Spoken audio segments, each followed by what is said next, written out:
Hi, students. So this week, the first thing that we are going to go over is the writing process. Now, some of you are very familiar with this term, and this is going to feel like review, and that's awesome. But for some of you, this might be the first time that you're actually hearing this terminology. And so it's really important that we share some of the same common language as we're talking about the writing process throughout the semester. So, what is the writing process? The writing process is the process you use to write a work or a paper. This process looks different for everyone, but it is important for you to establish what works for you. The process is broken down into a few main parts: planning, and this typically looks like brainstorming and outlining; drafting. This is when you create what I like to call a crappy first draft; revising and editing. This can mean working with a writing community, going through a checklist, visiting the writing center, and reading aloud; and polishing. This is when you read back through one more time and you complete the small finishing touches. And then publishing, it's submitting your work on time. So, the first step that we're going to talk about is brainstorming. Now, brainstorming is essentially once you get the prompt, you first of all ensure that you fully understand the prompt. After you really read through the directions, you understand what you're supposed to be writing about, you're going to start coming up with ideas. Those ideas might come in the form of free writing. And free writing is when you sit down, you're uninterrupted, you give yourself 5 to 10 minutes to just start writing. You could draw a picture of your ideas. Some people like to do a spider web, a diagram, or maybe you're somebody who just likes to do bullet points or some type of note taking.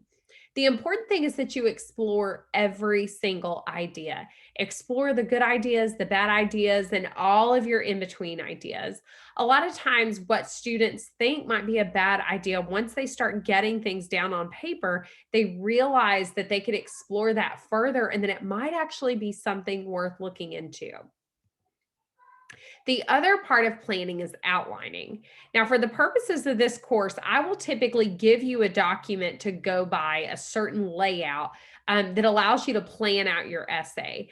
Outlining really helps students organize their topics. It helps you create supporting details, and it helps you see what works before you dive into writing the entirety of the essay. This is a really helpful YouTube that I'd like to show you. It is by the UNC Writing Center, who really has a lot of great resources. So I'm going to share my screen with you so that you can watch this video. This is your before and after story, where your first steps towards a new life-changing career begin. Southeastern College can.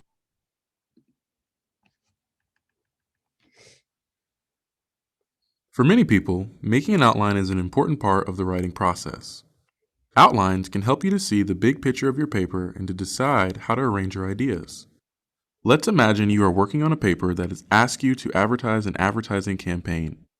You've chosen to focus on an ad for your favorite snack food.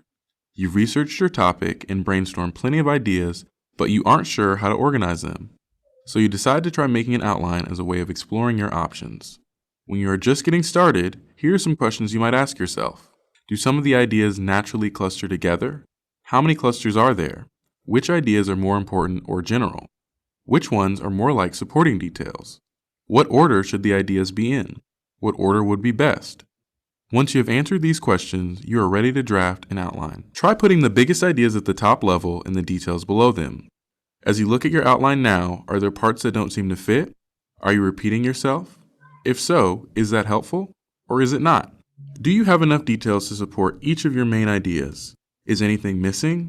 Are you happy with the order you've chosen?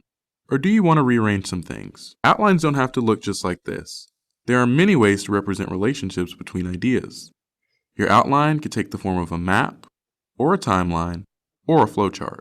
You could write your ideas on note cards or post-it notes and try out different arrangements. Or you can make a PowerPoint presentation of your ideas. As you arrange your slides, you will be organizing your paper.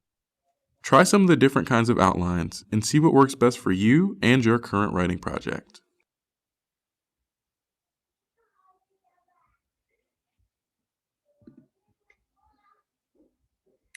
Okay. So to continue with our PowerPoint presentation, so the next step after outlining is drafting. Drafting is a time for you to simply get it down on paper. Um, Again, drafting is a time to simply get it down on paper. This is not the time to be concerned with small issues. This is where you consider your larger scale issues. I want you to be thinking about the organization, your paragraph formation, and most importantly, ensuring each part of the essay is present. I typically call this the cruddy first draft because I don't want students to be bothered with perfect writing. This is not the time that you should worry about creating perfection. It's the time to. The next step after drafting is revising, editing, and then polishing goes under that as well. Revising and editing should take you quite a bit of time. This is the time that you go through your paper and you ask yourself questions that should help you reflect and improve on your paper. Do I have each part of the essay present? Do I have a thesis statement? Do my topic sentences allow me to transition well? And are those topics really strong topics? Does it have enough meat where I can really support the idea? Do I have supporting ideas for every single topic? And is each paragraph well rounded? Did I answer that prompt fully? And does the organization of my paper make sense? Again, these are kind of the larger scale ideas, but in the revising and editing process, you're also going to start really looking at your grammar, your punctuation. Did you capitalize properly? Did you put commas where they're supposed to go? If you're doing research writing, this is the time when you really check over your documentation and you make sure that each piece of your documentation is present. This can often take form in writing community groups. It can be visiting the writing center. It could be meeting with me or Zooming or having me look over certain questions that you might have in your paper or having someone else read your essay aloud. This part of the process should not be rushed. It may take you hours and you need to accommodate the time to really be able to do that. Polishing is the final step you do before publishing. After you've gone through and you've made all those revisions, all those edits, you've worked with other people, and you're confident about the product that you've created, read it one more time. This should only take 5 to 10 minutes. These are those last bolts that you're going to do right before you turn in your final product. And then finally, publishing. Submit your essay on time. Consider what worked about your process. Take the time to really reflect after you've submitted that work. Did you use techniques that really helped you? Did some help more than others? What doesn't work for you as a writer? Reflect on what you could do next time to make it a better writing experience. If you realize that you rushed your process, then figure out what you can do for your time management for the next time. If you realize that one brainstorming technique worked over the other, then continue to do the one that worked. And then finally ask yourself, what is my process? How has it changed? How has it evolved? What do I need to put into place to make sure that it's even better for the next time? Guys, this is the writing process.